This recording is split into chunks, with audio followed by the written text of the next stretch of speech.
নমস্কার বন্ধুরা, মায়ের হেসেলে বানাবো আজকে সামুদ্রিক কাঁকড়া। আগে থেকে ধুয়ে এতে নুন হলুদ মাখিয়ে রেখেছিলাম। আর বাটনা হিসাবে আদা রসুন বাটা, লঙ্কা বাটা, গোটা পেঁয়াজ, দুটো কাঁচা লঙ্কা, আর ফোড়নে তেজপাতা, শুকনো লঙ্কা, জিরে ফোড়ন আর পাঁচ ফোড়ন। চলো, কড়ায় তেল গরম হয়ে গেছে, ফোড়নগুলো সব একসাথে তুলে দিলাম। দিয়ে ভালো করে একটু নেড়ে পেঁয়াজগুলো দিয়ে দিচ্ছি। পেঁয়াজগুলো অল্প বাদামি কালার এসে গেলে বাটা মশলাগুলো ওর মধ্যে দিয়ে দিচ্ছি। দিয়ে কাঁকড়াগুলো তুলে দেবো।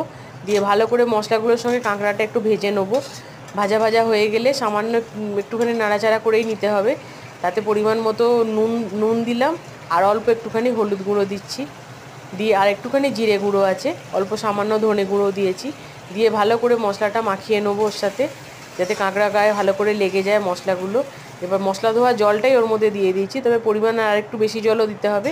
দিয়ে কাঁচা লঙ্কাগুলো দিয়ে দিলাম, যেন কাঁকড়াগুলো সেদ্ধ হতে হবে।